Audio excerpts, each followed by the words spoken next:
¿Qué tal? ¿Cómo estamos? Bienvenidos a un episodio más de Analizando a tu candidato. Hoy estamos con Felipe Pipe Chon. Bienvenido, ¿cómo estás? ¿Qué hubo? ¿Cómo anda Milcar? ¿Cómo anda todos los amigos que nos están oyendo en directo en el día de hoy? Pero bastante bien. Cansado, pero bien.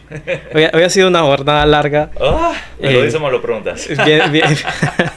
Vienes hasta una graduación. Qué momento, ¿no? Qué momento. Una segunda maestría, como siempre les digo y lo puse en el post, no estudié en 2 maestrías a la vez. Es casi un suicidio social. Y ser político, intentar ser político también. Gracias a Dios, las 2 maestrías, esta última la terminé casi que en los primeros meses de la campaña, o sea, de la pre-campaña cuando estábamos en firma. Claro. Por lo menos, si no, yo creo que no, o sea, no hubiese podido seguir. De verdad que absorbe mucho tiempo el tema de la política, ciertamente. Pipe, chef. Así mismo. Amante de la gastronomía, consultor de negocios dirigido a ese tema de la gastronomía, 100%. más que todo, estudio de mercadeo, reestructuración de menús y todo este tema. Todo eso. Emprendedor, profesor.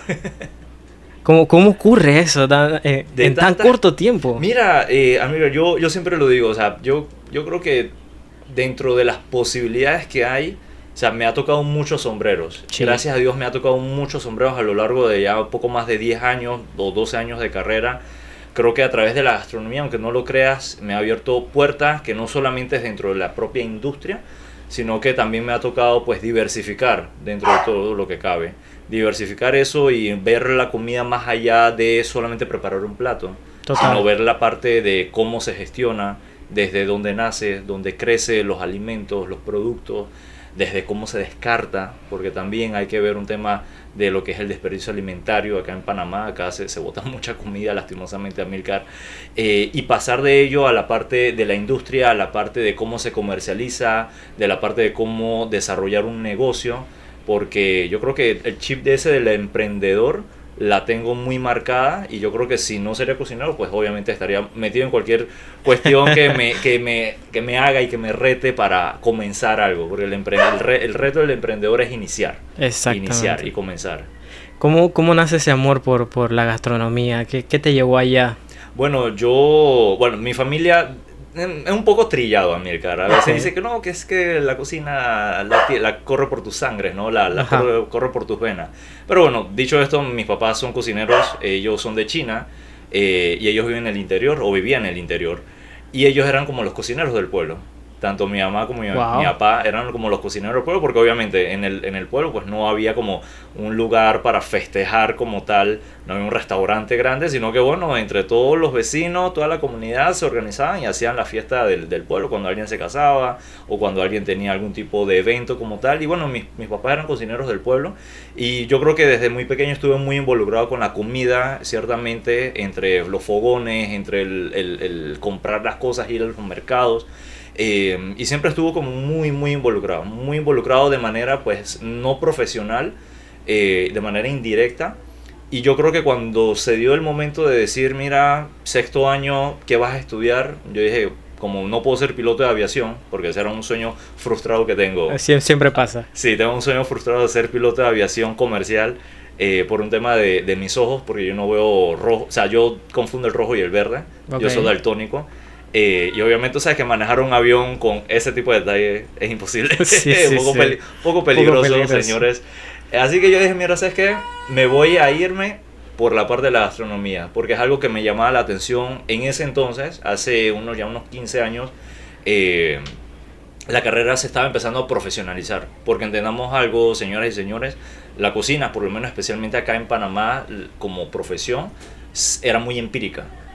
Era como que, ay, Amílcar, mira, voy a este restaurante, voy a empezar a trabajar, voy a empezar a agarrar un poco de experiencia, y así se forjaban muchos los cocineros que tenemos hoy en día. Pero yo creo que todo tiene un momento en el cual hay que también ponerle como el cascabel al gato, darle un poquito más estructura, y de ahí entonces me fui, estudié gastronomía, y bueno, la gastronomía me ha llevado hasta acá. Totalmente. ¿Tienes alguna, bueno, mencionaste que tienes 2 maestrías, son especialidades para algún tipo de comida en especial o para algo en especial, como por ejemplo, creo que vi que eras especialista en estilismo? Estilismo gastronómico, esa es otra rama de la gastronomía que he desarrollado, que eso es más que nada como para producción de televisión y hacer que obviamente la comida se vea bien. Y tú como buen comunicador y buen audiovisual que eres, sabes que hay algunas cosas que hay que retocar porque no es lo mismo nuestro ojo, no, lo que vemos en la retina, Correcto. versus lo que ve el ojo de la cámara, ¿no? Entonces, esa parte pues sí lo desarrollé de manera empírica, pero las maestrías como tal, esta maestría es de gastronomía, es la primera maestría que hay en Centroamérica y orgullosamente es la Universidad de Panamá. Pero más que nada se dedica a la parte de la gestión, todo lo que es administración, desarrollo de conceptos, y esa es la maestría que nosotros estábamos tomando acá, ¿no? Es una maestría bastante genérica, pero necesaria para la industria, necesaria. Totalmente. Mira, quería hablar un poquito comenzar con una pequeña reflexión obviamente se hace una investigación previa antes de hablar contigo. Entonces, ¿y quién mejor que Pipe para desarrollarla, no? Una frase. ¿Y tú cuántos platos de comida te comes al día? ¿Cuántos platos de comida me como al día? Créeme que a pesar de que todo el mundo piensa que no, que es que él es cocinero y debe estar comiendo de todo, por lo menos en mi caso, Amílcar, lastimosamente, casa herrero cuchillo de palo.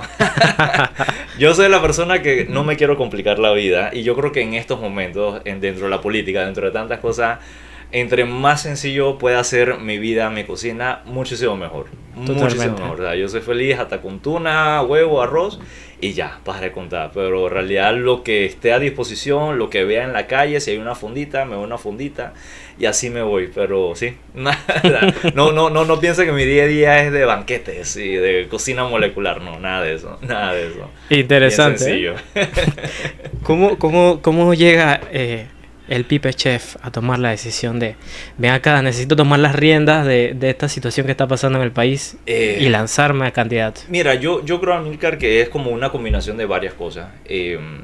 Como te dije, dentro de la gastronomía he podido ver muchas realidades, muchas perspectivas.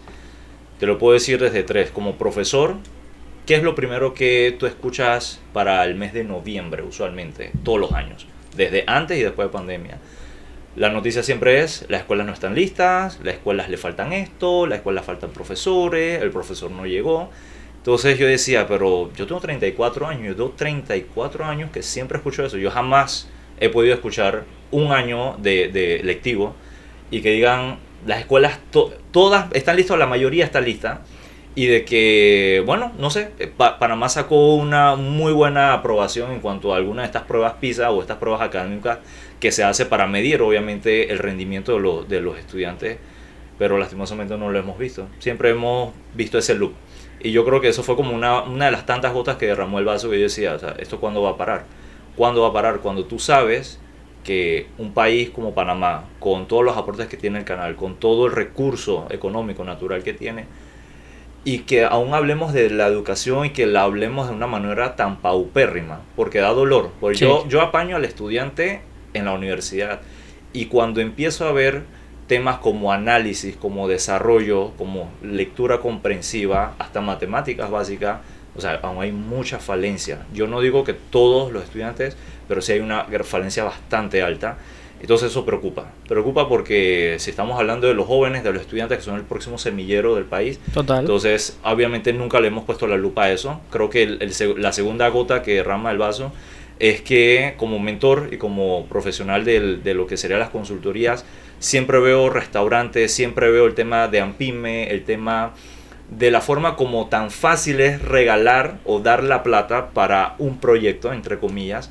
Sin embargo, nunca se le da el seguimiento a eso. O sea, nunca se le da el seguimiento a que si en efecto Amílcar con esos $2,000 pudo equipar bien su sala de estudio y de que adicional a eso esté generando o de Exacto. que por lo menos sea rentable. Entonces fácil es dar los $2,000, pero difícil ha sido poder darle seguimiento y lastimosamente según el último estudio global de emprendimiento, las empresas no duran más de 2 años o los emprendimientos no duran más de 2 años. Entonces es preocupante porque tratas de atacar el tema de la empleabilidad o el tema del desempleo con emprendimientos como tal, pero estás haciendo que el emprendedor se frustre. Totalmente. Y no, de verdad no podemos estar gastando plata en eso. Y yo creo que lo tercero, como profesor y cocinero también, yo soy voluntario de la Fundación Rescate de Alimentos, ya desde hace un buen par de años, y la cantidad de comida que se bota es increíble acá. casi más de 2 toneladas de comida. Comida, no estoy hablando ni siquiera un producto que se pudrió, que ya obviamente no se puede rescatar, no Claro. se puede utilizar. Comida. Comida.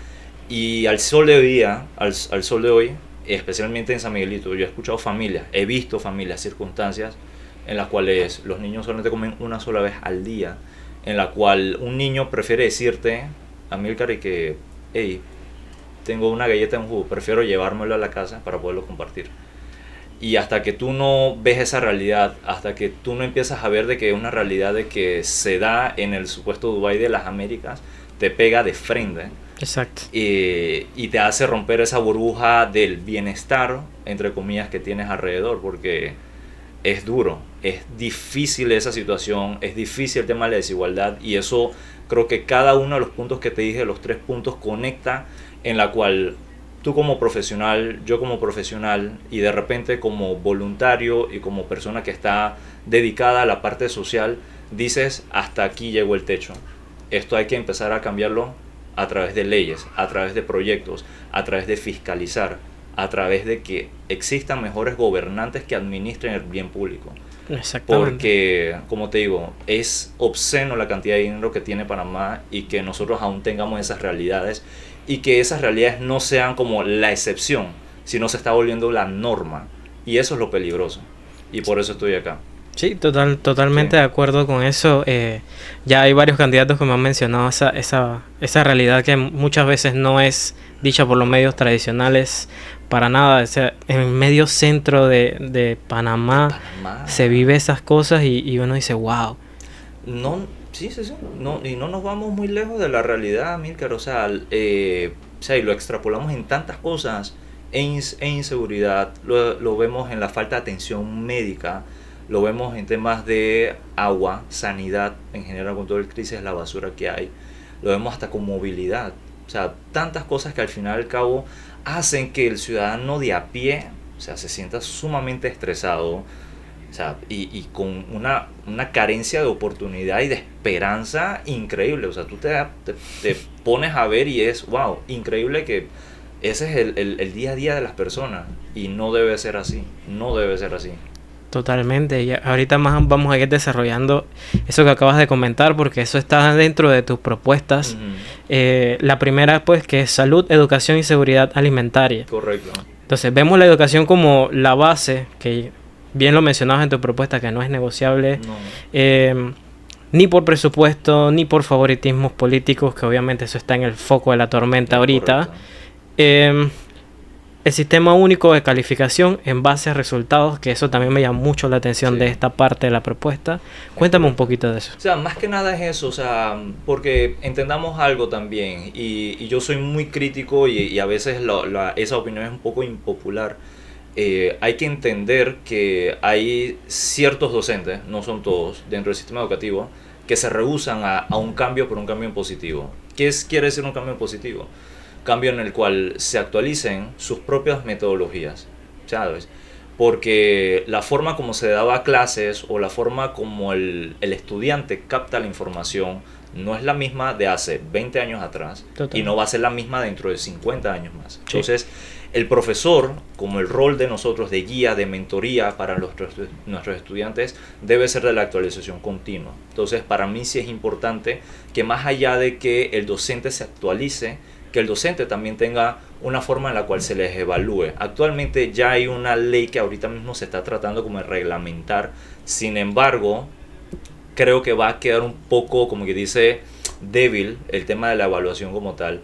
Pero sí es necesario también poner el cascabel al gato, especialmente también a los profesores, para que al final y al cabo ayuden a empujar también a que la malla curricular, a que el contenido académico de nuestro ciclo educativo sea realmente efectivo para el estudiante, que no sea memoria. ¿Cuántas veces, y te pregunto a Amílcar, cuántas veces estando en la escuela estudiaste como 15 minutos antes de un examen, solamente como para memorizarte? Bastante. Yo también me incluyo en eso. O sea, memorizarte que, ay, Dios mío, el 2 de octubre de 1492, el 3 de noviembre de 1903. Entonces, te memorizas eso. Pero sí, lo plasmaste aquí, ganaste un 5. Belleza.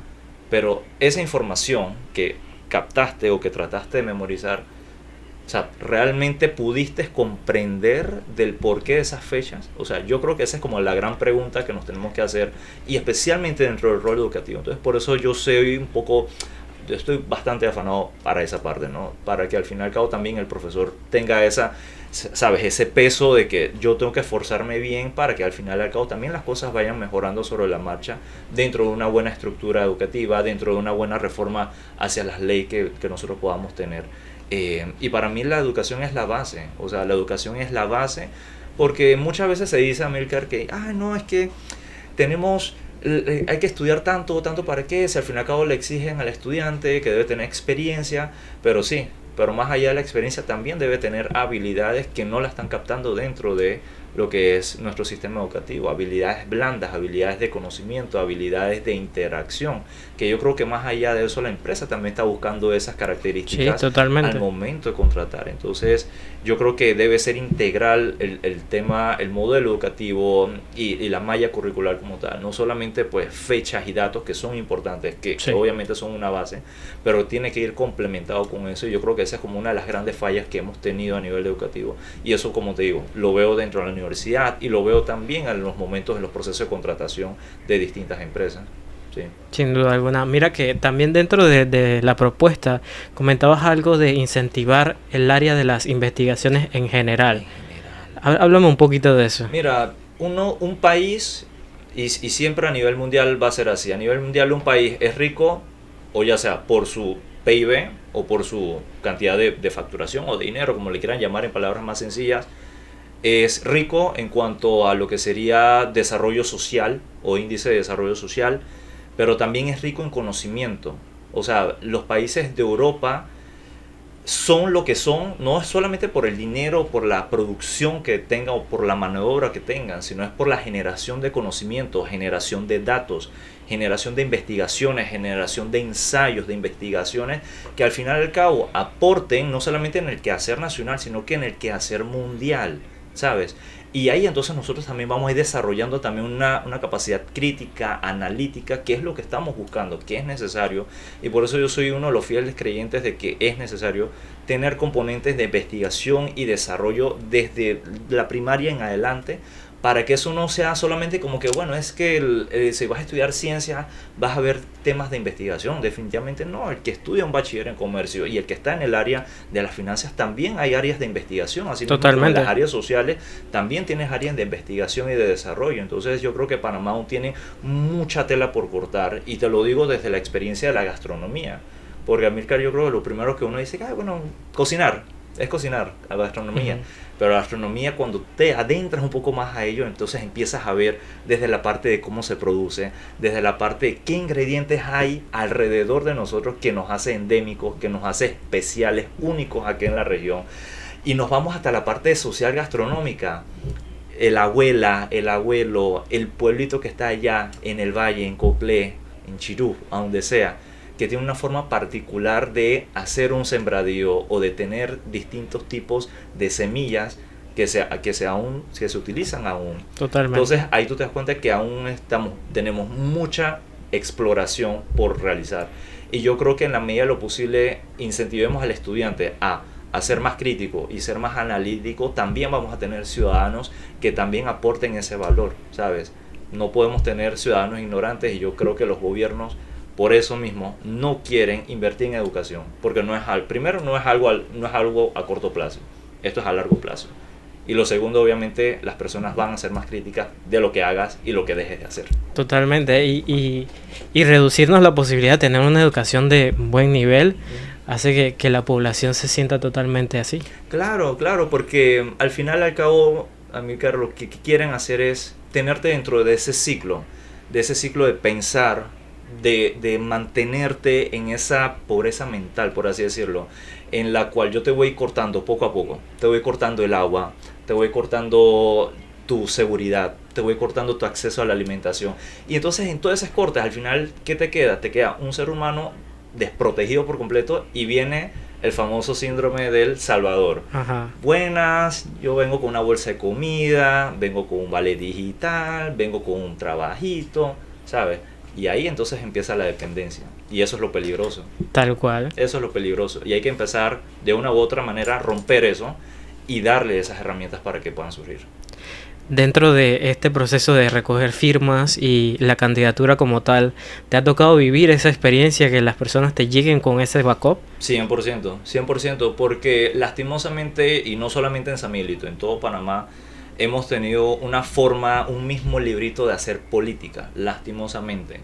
Y muchas de las consecuencias que nosotros estamos viviendo actualmente no es por los últimos 5 años, es por un lastre que yo me atrevo a decir de que ni siquiera es post-invasión, es previo a la invasión, o sea, previo a la dictadura que tuvimos. Entonces yo sí creo y pienso fielmente de que las maneras, las formas, los pensamientos que hay alrededor de la política, de la forma como debe hacerse política, están empezando a romperse y romperse en positivo. ¿Con el fin de qué? Con el fin de que esa política sea accesible para todos. Que esa política no sea una política corrupta, una política cochina, sino más bien una política que debe ser honesta, transparente y de que busque ese bien común. Porque lastimosamente la política ha funcionado, Milcar, no para el bolsillo de todos los panameños, sino ha sido para el bolsillo de unos cuantos y de una manera sumamente desleal. ¿Sí? Y desigual. Y desigual, y lo hemos visto, y ahora son tan descarados que hasta te justifican. Sí, te quieren justificar, señoras y señores, del por qué lo hizo de esa manera. Ajá. O sea, es increíble el nivel de descaro que hay, y yo creo que también la ciudadanía está bastante ávida de eso. Total. Y ha despertado, y ojalá se mantenga con ese despertar y ese pensamiento crítico. Sin duda alguna. También trabajando un poco esa propuesta de salud alimentaria. He visto videos y has desarrollado un poco más la idea de redes sociales que quieres, ojalá y se dé, la implementación de pequeños grupos de puestos, más que todo bien organizados, con una buena infraestructura, donde nos brinden no solo los productos, sino un lugar adecuado donde se puedan trabajar con ellos. Es correcto. Háblame un poquito de eso. Sí, claro, Amílcar. Eso es el segundo punto, que especialmente es de seguridad alimentaria. Y entendamos que el tema de los mercados es como uno de los últimos eslabones de todo lo que sería ese componente. Pero entendiendo eso, y es como la parte en la cual por lo menos el distrito de San Miguelito y las personas de a pie lo pueden materializar un poco más. Sí. ¿Qué ha sucedido? Definitivamente el tema de los mercados sí es un tema municipal, del alcalde como tal. Sin embargo, es importante hacer la salvedad de que los mercados, yo hago 4 paredes, un techo, y yo lo llamo mercado. Lastimosamente así ha sido, especialmente en el distrito de San Miguelito. Sí. Yo sé que dentro de la propuesta de Irma es una propuesta sumamente robusta en cuanto a los mercados municipales, pero hay que brindar una estructura base de estándares, procedimientos mínimos o temas mínimos de infraestructura, con el fin de que definitivamente el mercado que está en la comunidad o el mercado que es periférico cumpla con esos estándares mínimos de operación. ¿Para qué? Para evitar la merma alimentaria o el desperdicio alimentario. ¿Para qué? Para que obviamente tenga un manejo adecuado de los residuos como tal. ¿Para qué adicional? Para que también se convierta en un punto de convergencia cultural gastronómica, como pasa en otros países, en donde el turista va al mercado porque sabe de que ahí está, como que dice, el corazón o la representación de una comunidad o de una área, ya sea en sus productos, ya sea en su comida, ya sea en su forma de ser. Entonces nunca hemos visto los mercados más allá de esa luz de dar comida o de ofrecer alimentos, sino solamente es como que bueno, el puestito que está ahí, y eso es lo que hemos visto. O sea, lastimosamente no hemos tenido, como que dice, una forma en la cual poder canalizar la necesidad que existe entre comida o accesibilidad alimentaria y lo otro, que hay personas que necesitan trabajar y de que obviamente han podido generar un negocio o un emprendimiento a través de eso. Entonces fácil es nuevamente decirle, bueno, sí, el puestecito que está ahí, pero ese puesto, si tú logras a formalizarlo, va a pagar impuestos al municipio, va de repente a pagar planilla, y esa planilla se repercute también en una seguridad social que le brindas. Entonces son muchos componentes que pueden ser a través de un mercado, y es la seguridad que nosotros queremos brindarle a través de esos lineamientos base.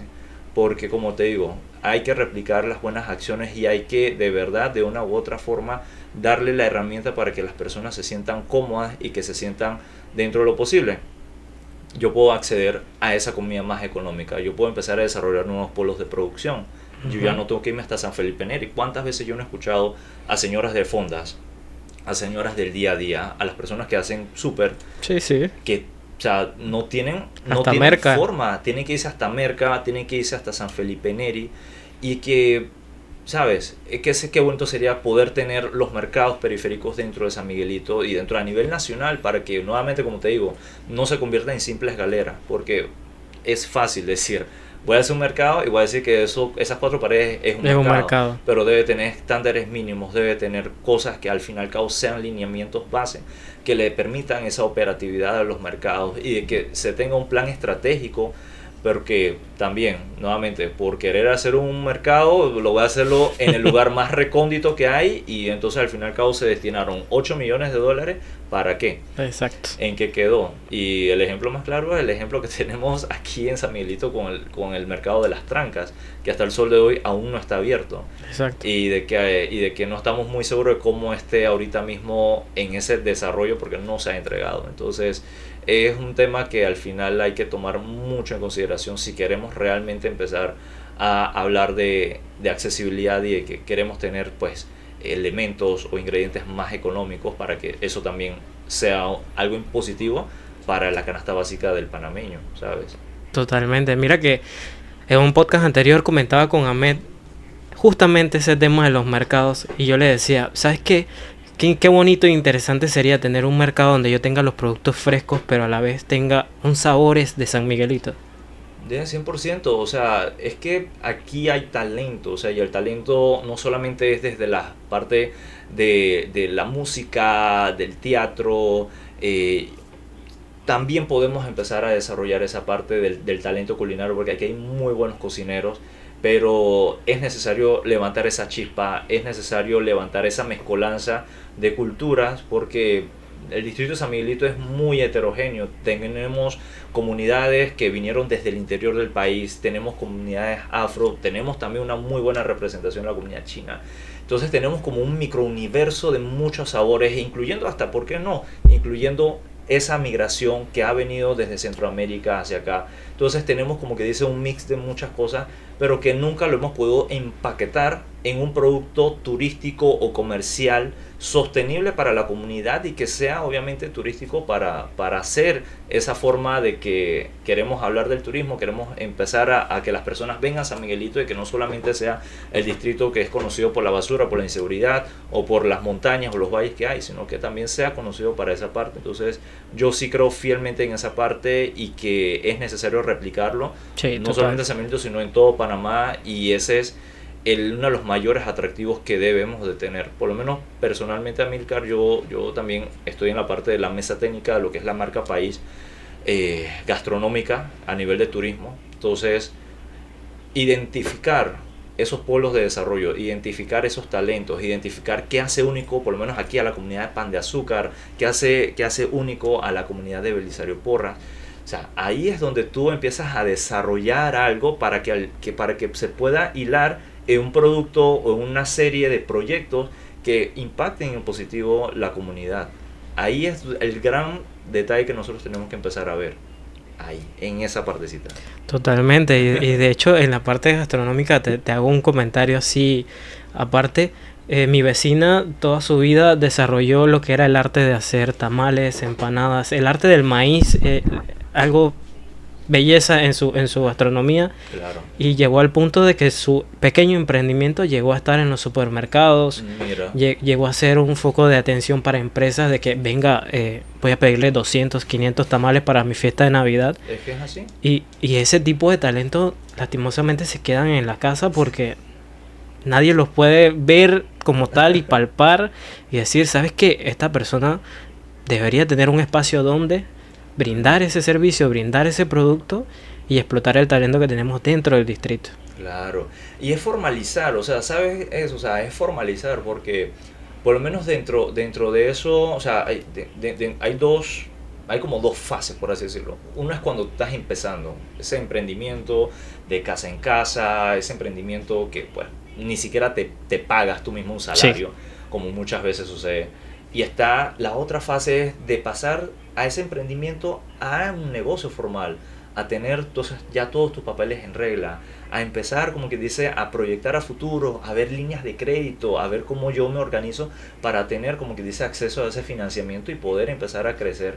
Y que yo creo fielmente en esa parte, o sea, creo fielmente, Amílcar, en que nosotros se les ha despojado de tantas cosas a las personas en general, que una de las cosas del emprendedor es eso, o sea, se le ha dejado minusválido en todo el sentido de la palabra, porque, nuevamente, un curso, yo te puedo hacer un curso online, un mes, 2 meses, y después de ahí, ¿qué va a pasar? Entonces, aquí falta ese seguimiento, y especialmente para el emprendedor, para que ese número de que del 100% de las empresas después de los 2 años no sea un 60% que quiebre o que termine operaciones, sino que de repente sea un 20, un 30%, sea mínimo. Entonces ahí tú también estás viendo cómo de una u otra forma estás reactivando la economía desde lo local, ¿sabes? Y yo creo que ese es como uno de los grandes trabajos que hay que hacer para que podamos proyectarnos a futuro con eso, ¿no? Dentro de las propuestas también mencionabas una frase que me llamó mucho la atención, es la población de responsabilidad. Háblame Correcto. de eso. La población de responsabilidad es más que nada eso, tener una forma en la cual la comunidad también se sienta partícipe, en la cual la comunidad, las empresas también formen parte de ello, porque ¿qué es lo que sucede? Un país como tal, o una comunidad como tal, solamente por el gobierno no sale adelante. Solamente por la comunidad puede salir adelante también, pero necesita, como que dice, un peso.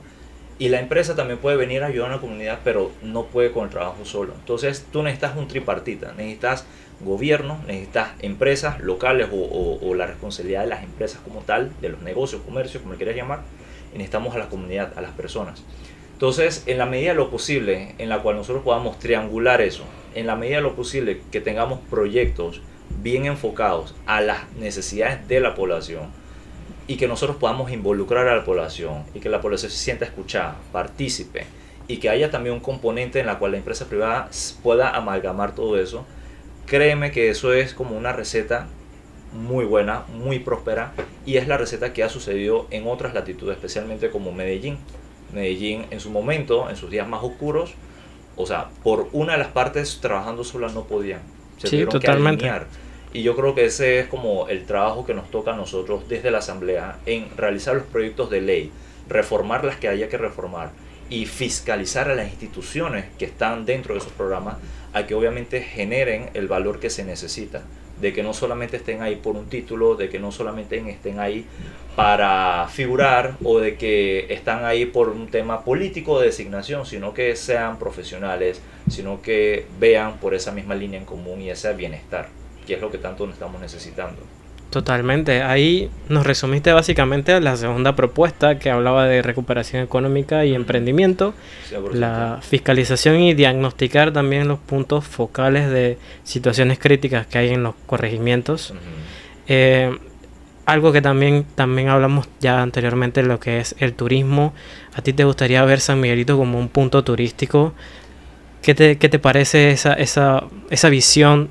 Ya sabemos que no va a ser a corto plazo, obviamente va a ser a largo plazo.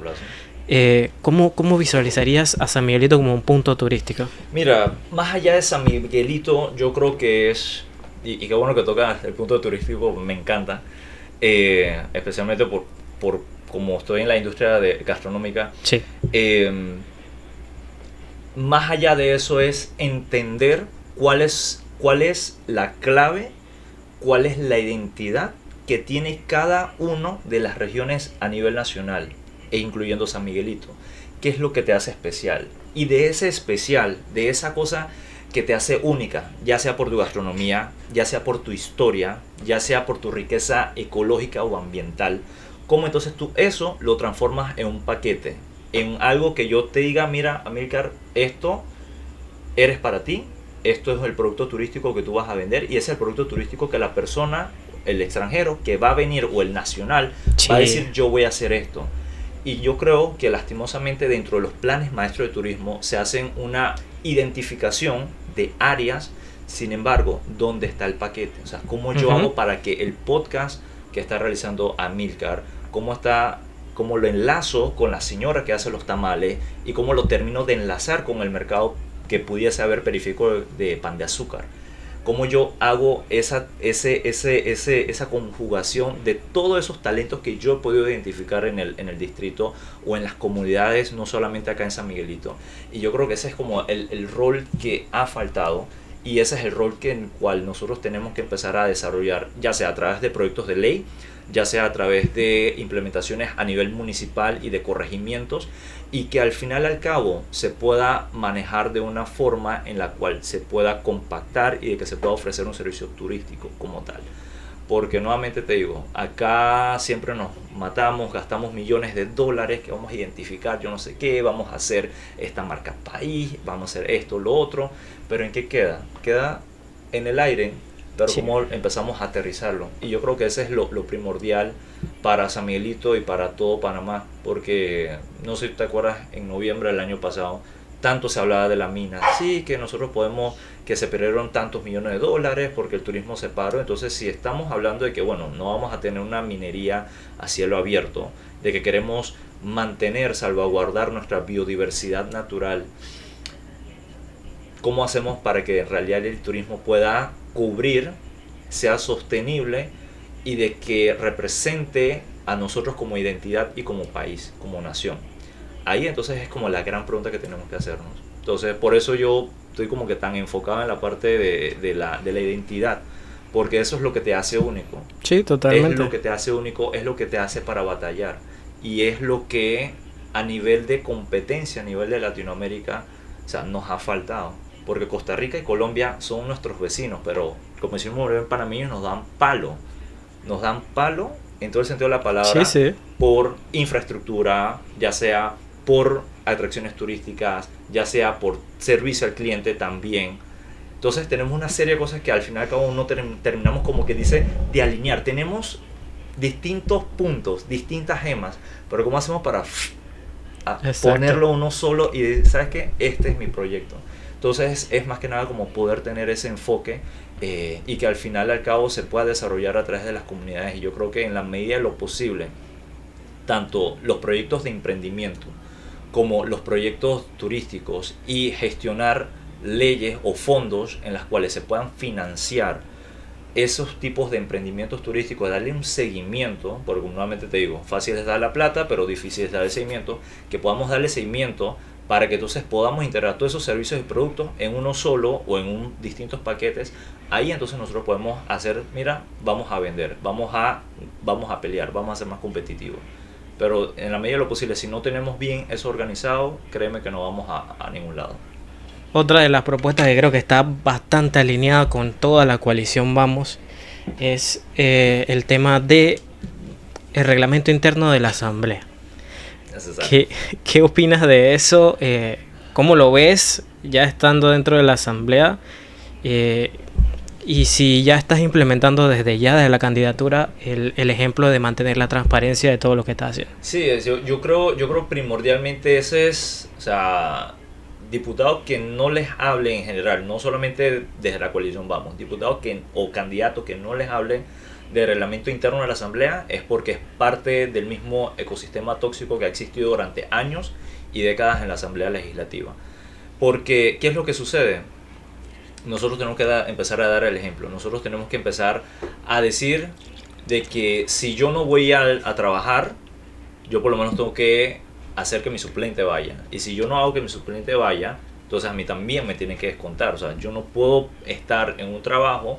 Yo creo que en la empresa privada y hasta en la pública, si tú no vas, a ti te lo descuentan. Total. A ti te lo descuentan, punto. Entonces, una de las pequeñas, grandes cosas que hay que empezar a ponerle el cascabel al gato.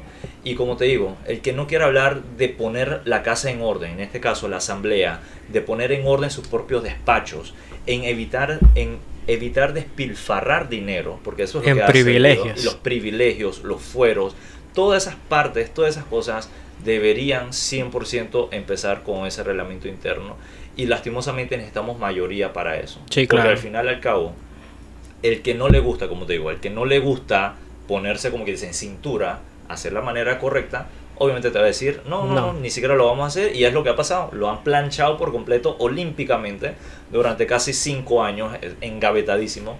Entonces nos toca a nosotros, con una mayoría, ojalá independiente, o una mayoría de diputados de una nueva generación, que entienda de que la población ya no se come el cuento de que somos el Mesías. Sí. ¿Sí? Empecemos a dar el ejemplo y desde mi perspectiva ya nosotros renunciamos al fuero penal electoral, nosotros ya estamos haciendo rendición de cuentas lo más transparente posible en nuestras finanzas de pre-campaña y obviamente ahorita en campaña. Hemos sido transparentes en toda la forma de quiénes son nuestros donantes, qué es lo que hacemos. Y yo creo que esa es la gran diferencia que ha tenido, por lo menos en la actual bancada independiente versus los partidos políticos tradicionales, de que no quieren rendir cuentas, de que no quieren ser transparentes. Y una frase que me encantó de hace un par de días atrás, Amílcar, era: el poder que no rinde cuentas puede ser un poder corrupto o puede ser un poder, un abuso de poder. Un abuso de poder. Un abuso de poder. Y entonces es así, o sea, tú y yo podemos tener las mejores intenciones para un proyecto, para algo, pero siempre es necesario rendir cuentas, siempre es necesario decir qué se va a hacer, cómo se va a hacer, con quién se va a hacer, para qué se va a hacer, porque al final la ciudadanía tiene que estar informada, más allá de que lo puedas ver en una asamblea, más allá de que lo puedas ver en una página web. Las personas se tienen que enterar de qué está sucediendo, se tienen que enterar de que su diputado no está ahí sentado en una silla solamente para estar, sino es para trabajar. Y para mí siempre ha sido un tema de que este es como mi entrevista de trabajo más difícil que he tenido hasta el momento. O sea, esto es una entrevista de trabajo de más de 250.000 personas, un escrutinio público real, y de que no es solamente un one shot de un solo día. De esto ya llevamos casi más de año y medio en esto, caminando, recogiendo firmas, hablando con vecinos, estudiando, escuchando, estructurando propuestas, y de que yo creo que eso es lo que la diferencia que hemos tenido, no solamente de mi persona y de mis compañeros, porque es eso, no venimos a improvisar, Amílcar, y ese es el deber que tienen los diputados y tiene cada uno de los candidatos a los puestos de elección popular, de no venir a improvisar, de no hacer, bueno, Amílcar, yo creo que ustedes necesitan esto, Total. o bueno, yo creo que vayamos a hacer el día de la botella de agua, ¿sabes? Tantas cosas que hay y que son necesarias, y lastimosamente las hemos perdido con el tiempo. Entonces, para mí, reformas al reglamento interno sí o sí tiene que ser, y desde el primer día. Y ojalá se pueda tener con la mayoría para definitivamente dar el ejemplo y hacerle saber a la ciudadanía de que venimos con, como que dice, con integridad, venimos a hacerlo bien y que queremos lo mejor para el país. Totalmente. Vamos a hacer un pequeño paréntesis aquí porque es importante también no solo conocer al candidato, sino a su compañero o compañera de fórmula. Háblame un poquito de quién acompaña a Pipe, cómo llega, y desarrollando un poquito más de la figura del suplente. Mira, no quiero ser egocéntrico, pero lo voy a hacer egocéntricamente, porque yo creo que yo tengo la mejor suplente que puedo haber conseguido. Saludos a mi querida llamada Janine Ordóñez.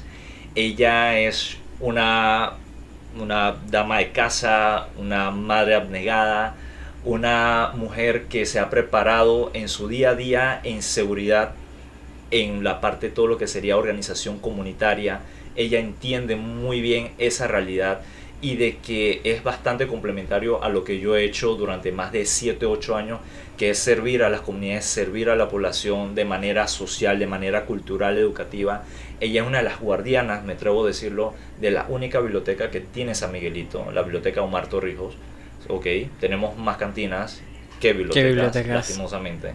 Y adicional a eso, es una persona que está comprometida y que entiende que los cambios y los desarrollos sociales no se dan de un día para otro, se dan con el tiempo, se dan con seguimiento y se dan con estructuras realmente fuertes y profundas para que ese cambio no quede solamente en 2 días, ¿sabes?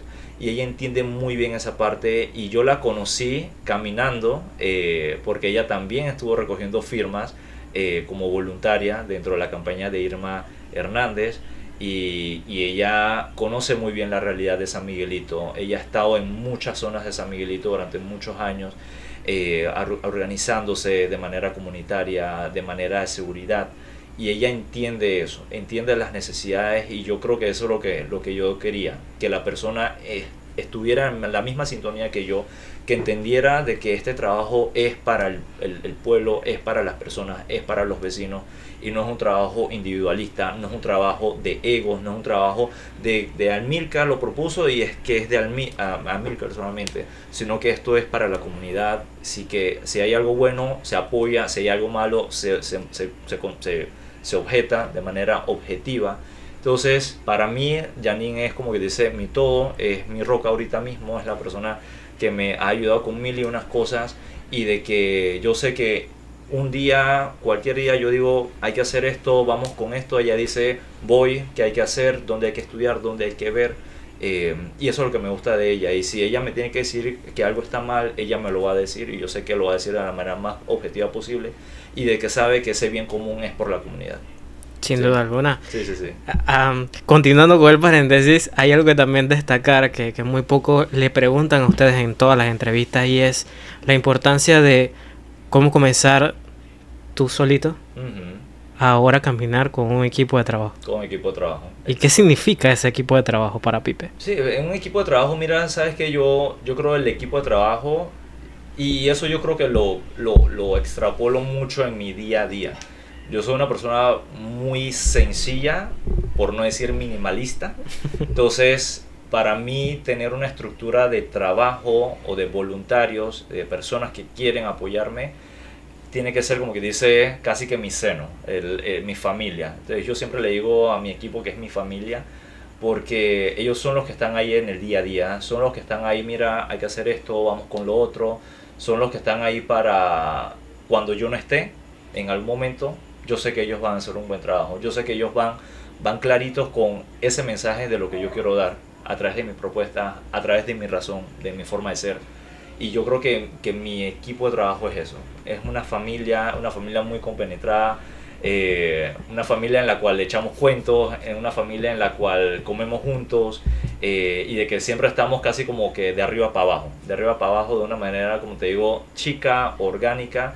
Y de que yo creo que eso se nota en la calle, se nota en la forma de actuar, en la forma de conversar con los vecinos, y en el ímpetu que nosotros le cargamos a cada uno de ellos. Entonces, para mí es una muy buena representación, y para mí es como que dice un agradecimiento inmenso a la vida y a Dios por ponerme a las personas indicadas, por ponerme a esas personas que tienen esa voluntad y ese corazón de servir y de hacerlo de manera pues desprendida de todo. Y de que yo ciertamente los aplaudo de pie, y para mí siempre van a tener, como que dice, un lugar importante en mi corazón y importante en mi vida. Así que nada, un saludo para todos ustedes que también me están escuchando y viendo. Mira que algo que puedo destacar de ti fue que yo te escribo el día de la caminata, si no me equivoco, el mismo día de la caminata, y me dices, dale, estoy, me dices... Yo te digo, voy a ir un rato a donde van a hacer la caminata para conocerte.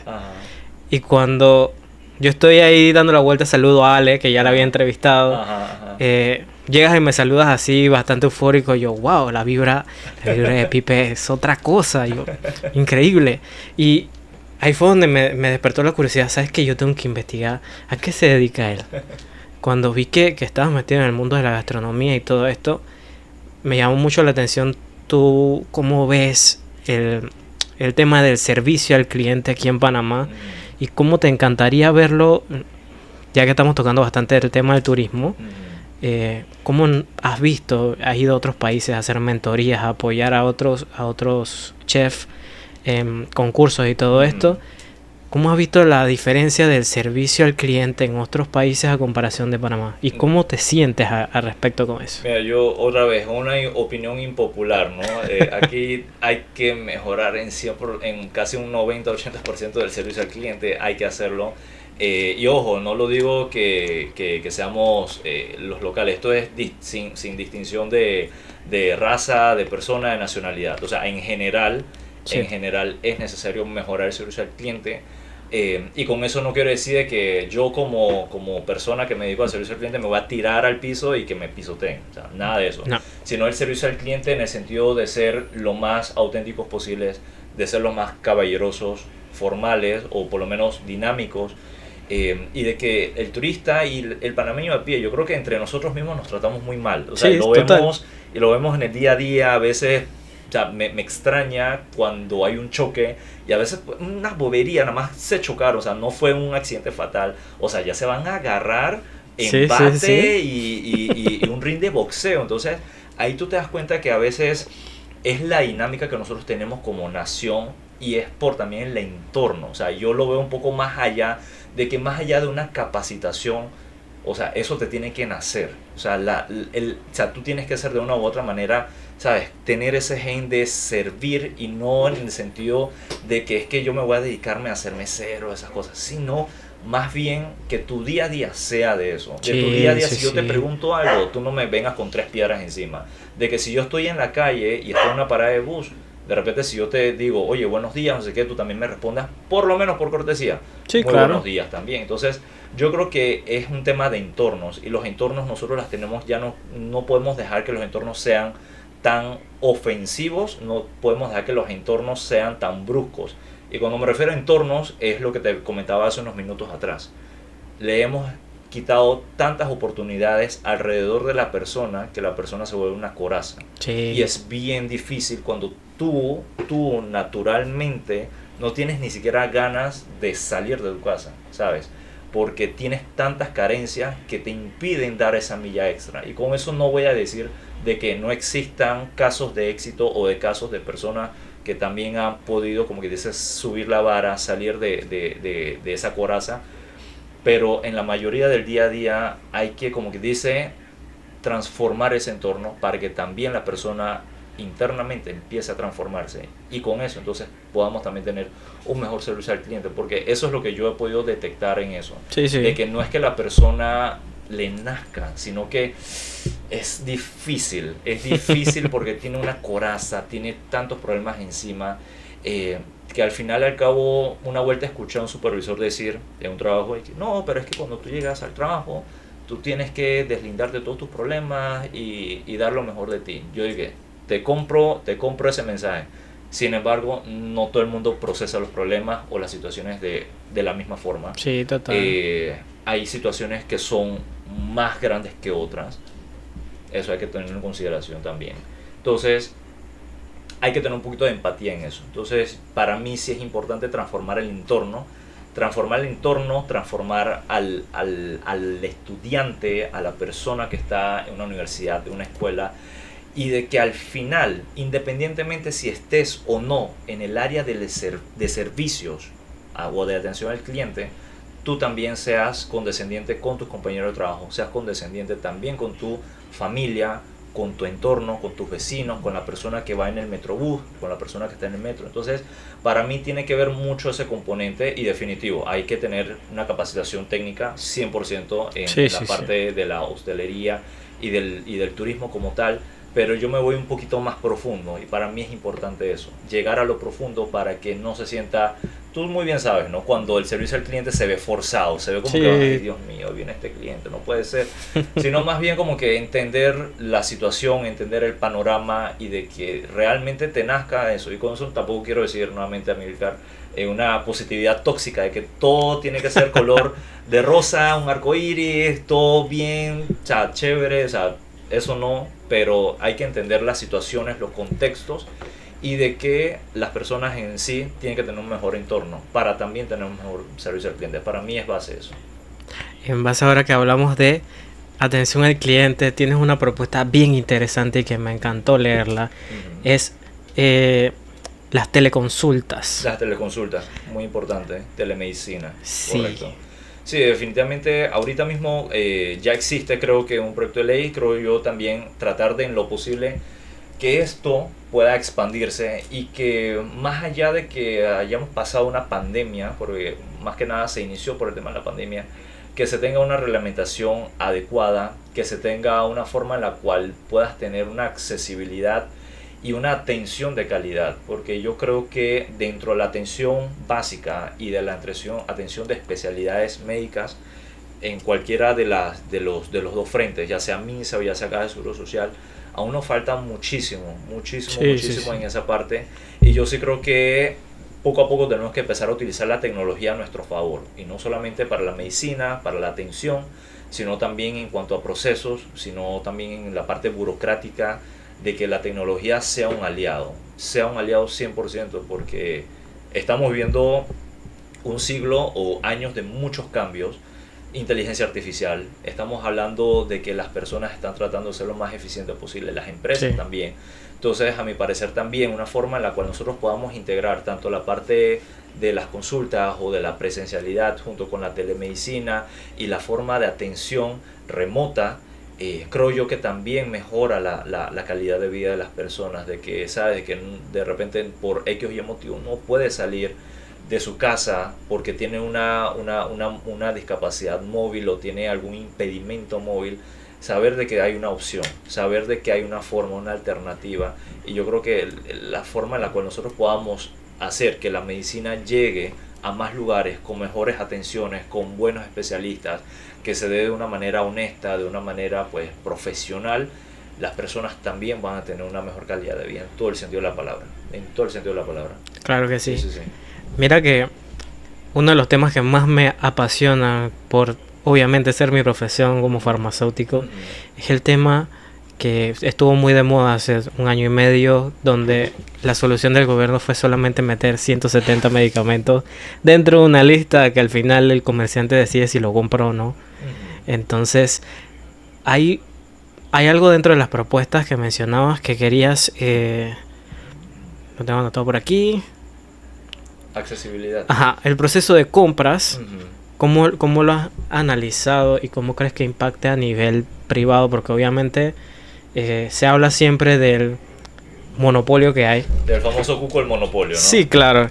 Pero también hay una realidad, porque al final del día, tanto distribuidores como farmacia privada no siempre son la misma familia. Obviamente las más grandes sí, pero a la hora de ver los precios a diferentes lugares, no hay una estabilidad, no hay una igualdad de mercado. Panamá no se caracteriza por ser un país productor, aunque tengamos como 4 o 5 laboratorios aquí. Es verdad. ¿Cómo podemos atraer a esas multinacionales que en realidad son lo que de verdad de repente nos ajustarían los precios del mercado? Yo creo más allá de eso, Amílcar, es diversificar. O sea, hay que diversificar, más que la atracción de las multinacionales, es diversificar, porque ciertamente aquí a nivel de Centroamérica y de Latinoamérica tenemos casas productoras. Acomódate un poquito en el micro para allá, hacia ti. Sí, Sí, aquí. se movió un poquito. Sí. Más allá de eso es el de poder diversificar eso, diversificar la cantidad de actores que hay en el juego. Y pasa igual con la canasta básica, pasa igual con los productores de alimentos. Entonces, cuando tú solamente tienes estas grandes empresas, obviamente ellos van a querer agarrar todo el mercado. Sí. Van a querer agarrar todo el mercado. Y si tienes unas políticas o tienes funcionarios o tienes ministerios que son demasiado permisivos, obviamente ahí vamos a ver que las reglas del juego no es lo mismo para ti, sí. que de repente eres un distribuidor que está empezando versus mi persona que de repente yo ya tengo un capital financiero enorme para esa parte. Entonces, para mí el tema de lo que serían las licitaciones, las compras como tal, hay que tenerlas muy, pero muy en cuenta, y hay que revisar esa ley y especialmente los procesos. ¿Y por qué te lo digo? Creo que una de las cosas que más me ha llamado la atención fue hace unos meses atrás, que la chica, ella tiene un emprendimiento, bueno, tiene un negocio que se dedica a activaciones culturales, por así decirlo. ¿Y qué sucedía? Ella se entera que en Panamá Compra sale lo que sería el pliego de petición o la licitación, y adivina cuándo terminaba el proceso de recepción de propuestas. Terminaba casi que en 1 hora. Entonces tú decías, ¿cómo es posible que estén tirando, o sea, un proceso de licitación y en 1 hora ya se cierra? Sí, o sea, exacto. es ilógico, o sea, para ninguna empresa. Entonces, obviamente sabemos de que probablemente, Ya no tengo pruebas, pero tampoco dudas, de que ya tenía ya nombre y está planificado, apellido, sí. ya estaba planificado. Entonces, yo creo que en la gestión de las compras se puede manejar de esa forma. Hay que revisar eso. Igualmente hay que revisar procesos a lo interno de Sí, tanto de la totalmente. Caja de Seguro Social y del MINSA, y Y eso va muy de la parte de automatización, utilización de tecnologías para eso, para poder predecir, porque nosotros ya tenemos una base de datos aquí en Panamá de cuántas personas tienen enfermedades crónicas, cuántas enfermedades existen, cuántos pacientes existen en cada región. Entonces eso ya te da una forma, un algoritmo en la cual tú puedes predecir cuánto tú vas a necesitar en un año, cuánto tú vas a necesitar en tanto tiempo. Entonces, en la medida de lo posible que nosotros podamos ajustar, tanto abrir esa cantidad de, como que dice, de jugadores al terreno público de farmacéuticas y de poder tener mejores procesos de compra y de que esos procesos de compra no estén viciados, nosotros vamos a tener 3 puntos elementales para que obviamente esa medicina pueda salir muchísimo más accesible y de que también eso repercuta en la población. Porque como te digo, fácil es hacer, como tú dices, como una lista de canasta básica, pero de medicamentos y hasta ahí. Pero ¿qué sucedió con los que tienen enfermedades raras? Que tienen medicamentos muy especiales. ¿Qué pasa con el epiléptico? ¿Qué pasa con la persona que tiene un espectro autista y que necesita algún tipo de medicación o algún tipo de tratamiento? Entonces son esas cosas que no hemos visto y de que se ponen estos proyectos con un nombre súper chévere, que sí, creo que el proyecto se llamaba Sol, ¿no? Se llamaba Sol, no, Farmasol, una cosa así. Sí. Entonces, Medisol. Entonces son esas cositas y de que son como maquillaje cosmético, ¿no? Sí, por claro. encimita.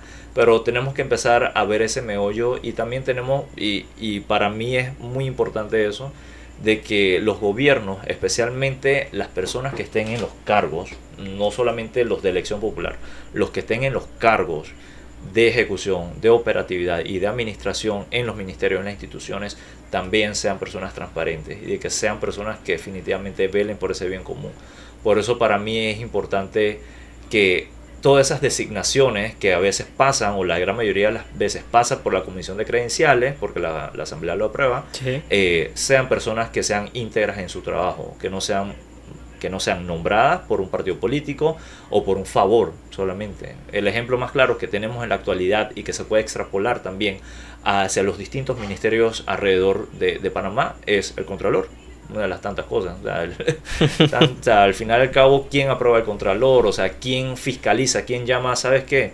Vamos a llamar al Ministerio de Salud, vamos a llamar al director de la Caja de Seguro Social, vamos a llamarlo a capítulo, que nos dé informe, que nos rinda cuenta. Porque si nosotros no tenemos, como dice la correíta corta, en muchos aspectos hay personas que lo van a dejar pasar. Van a dejar pasar, van a hacerlo por omisión, van a hacerlo por la forma más corrupta que pueda haber. Entonces es importante el rol que cada uno de nosotros tenemos, incluyendo hasta los ciudadanos, el de exigir respuestas, el de exigir lineamientos y seguimiento a las cosas que suceden, ¿sabes? Entonces para mí es importante empezar a trabajar desde esa ley de medicamentos y de cómo eso se puede ajustar con los procesos de compra para que definitivamente haya esa apertura. Totalmente. Digitalizar no solamente el tema de este tipo de accesibilidad al medicamento, sino especialmente las recetas y el punto del inventario, en especial en instituciones públicas, sí. que eso es algo bastante delicado. Y resalto, tema fentanilo. Es un cero absoluto ahorita en el espacio-tiempo. No hay nadie que hable de eso. No hay nada que hable de eso. Entonces, obviamente, entre más silencio tengas con respecto a un caso o con respecto al manejo transparente que deberías de tener, y especialmente con medicamentos, y especialmente un medicamento como, o sea, y un tema como el fentanilo, que es un producto controlado, que es altamente adictivo.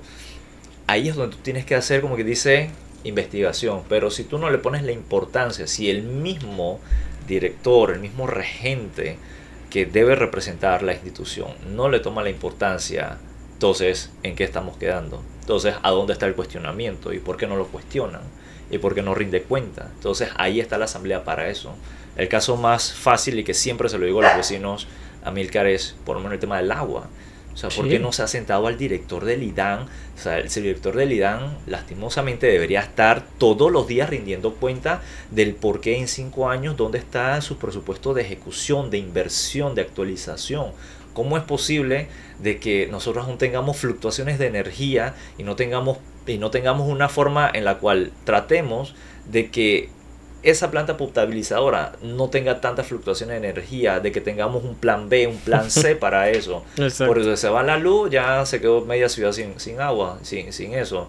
Y entendiendo de que de por sí ya San Miguel tiene muchas áreas que no tiene agua. Entonces, ¿dónde está ese mapeo? ¿Dónde está esa parte de cómo se invierte? ¿Cómo yo hago de que en efecto te va a llegar la factura Milcar de todos los meses del agua, pero el agua también te va a llegar? Porque la gran crítica es que me llega la factura, me están cobrando de un agua que ni siquiera lo veo, y de que si lo veo a las 2 de la mañana. Eso no es vida.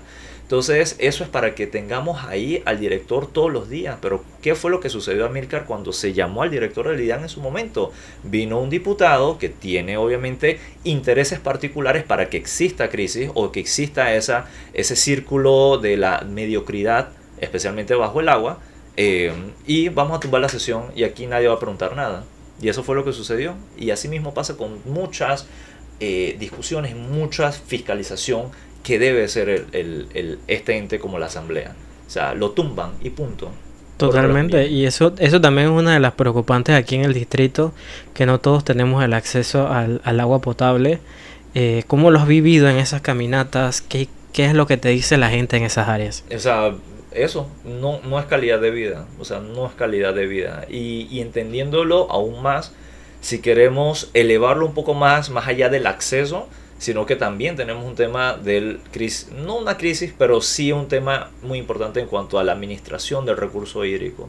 Sí. O sea, a dónde estamos ponderando, o sea, qué estamos haciendo para prevenir de que nosotros no quedemos con países como un Uruguay que tienen problemas de abastecimiento, o sea, de producción de agua. O sea, nosotros gracias a Dios tenemos buena producción de agua, pero también no lo estamos manejando de una manera sostenible, de una manera a largo plazo, y de que al final al cabo se conserve toda esa biodiversidad para que tengamos ese paliativo y evitar de que no tengamos esos vaivenes del cambio climático que ya nos hemos afectado. Por lo menos el año pasado fue uno de los años más calientes que hemos tenido, y obviamente un año que no hubo la cantidad de lluvias necesarias y posibles. Sí. Y yo creo que acá en San Miguelito la queja y el malestar es tremendo. O sea, comunidades que se tienen que despertar a la 1, 2 de la mañana, comunidades que están en la incertidumbre, comunidades que literalmente tienen que apuntarse en una fila para decirte yo voy a buscar agua ese día, comunidades que no tienen ni siquiera conexiones para aguas negras. Entonces tenemos un sinfín de elementos que al final nunca se le ha puesto el cascabel al gato, y de que las instituciones, tanto los gobiernos locales como las instituciones madre o macro, no han hecho, ¿sabes? No han hecho. Y para mí es casi que un descaro decir, es que vamos a hacer la autoridad del agua. ¿Para qué vas a hacer la autoridad del agua? Tienes un IDAN. Sí. Un IDAN que no les ha dado los recursos, un IDAN que tiene de repente profesional técnico, pero que no se les ha puesto como que dice, vamos a caminar, vamos a empezar a hacer esto, a funcionar como tal, a operar como tal, a invertir. O sea, tenemos un sistema de distribución de agua casi que vintage, por así decirlo, en el buen algo popular, ¿no? Sí. Por no decir antiguo. Entonces ahí nos damos cuenta de que no le hemos puesto el ojo a esas cosas, y de que esos elementos son los elementos básicos que debería tener cualquier ciudadano, y de que deberíamos darlo por hecho, por tenerlo, pero lastimosamente se nos ha quitado en todo el sentido de la palabra. Y hay que empezar a empezar a gestionar, a empezar a desarrollar esos proyectos de ley que definitivamente mejoren la calidad de vida, o en todo caso que reformen eso para que al final las instituciones tengan una seguridad jurídica y tengan una forma de trabajar por obligación, y que vayan por ese camino correcto, especialmente bajo el agua, por el agua. Sí, totalmente. Igual hace unos pocos días mencionaban lo de quitarle el fondo al MOP para pagar planillas de la asamblea.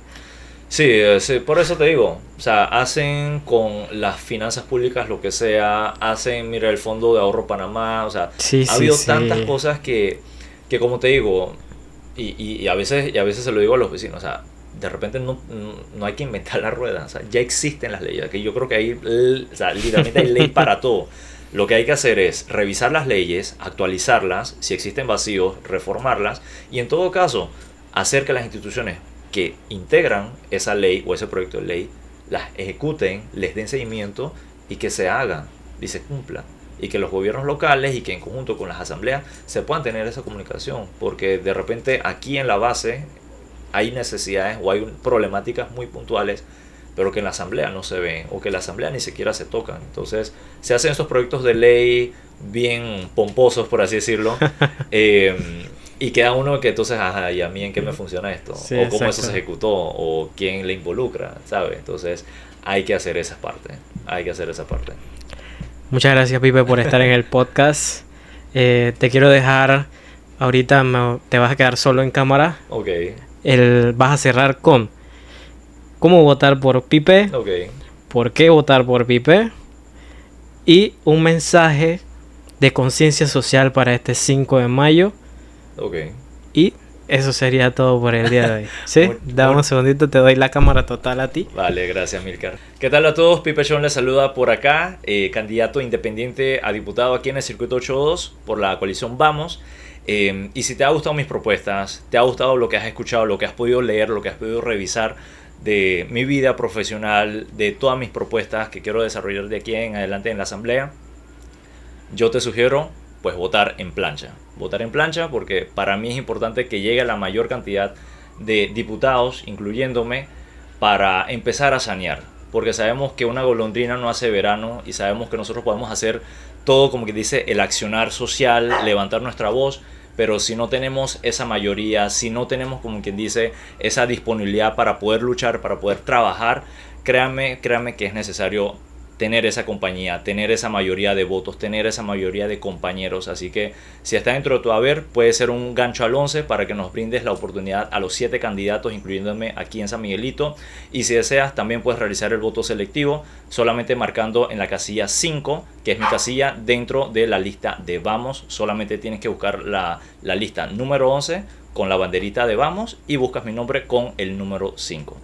Y en cuanto al mensaje social, señoras y señores, para mí yo creo que lo primordial es que este 5 de mayo, de aquí a un par de días, sea un voto a conciencia, sea un voto informado, sea un voto que definitivamente digas, yo quiero hacer ese cambio, yo quiero participar de ese cambio, yo quiero seguir con ese trabajo que ya ha hecho Juan Diego Vázquez, y de que lo veo en esta representación, que lo veo en ti, que lo veo en los otros compañeros a diputados y a los gobiernos locales, y de que el mensaje realmente sea de que ustedes como población, de que nosotros como ciudadanía tenemos las riendas de mucho poder aquí en nuestro país, y de que se nos han cortado las alas, nos han quitado las oportunidades, nos han mantenido en la carencia, y de que no podemos seguir hablando de las mismas problemáticas por 30, 40 años. Y lo que queramos realizar de aquí en adelante no nos va a impactar a nosotros solamente, le va a impactar más a esas futuras generaciones que ahorita mismo están creciendo, de que no van a tener idea de todas las cosas que se están desarrollando de aquí en adelante. Y si son cosas malas, si son cosas que han estado mal con todo el tiempo, ellos van a tener esa respuesta en negativo. Así que dentro de lo que cabe, empezamos a hacer lo positivo, empecemos a pensar en ese bien común, empezamos a desarrollar todo lo que nosotros queramos realizar como comunidad, y de que nuestra representación en nuestras asambleas, en nuestras juntas comunales y nuestras alcaldías sea de verdad por el bien de todos, de todo un país y de toda una nación, y de que definitivamente aquí en Panamá podamos decir somos un país pujante, un país que esté desarrollado socialmente, y de que estamos yendo, como que dice, con todas las alas y con todas las posibilidades, y de comerse al mundo. Así que saludos y que estén muy bien.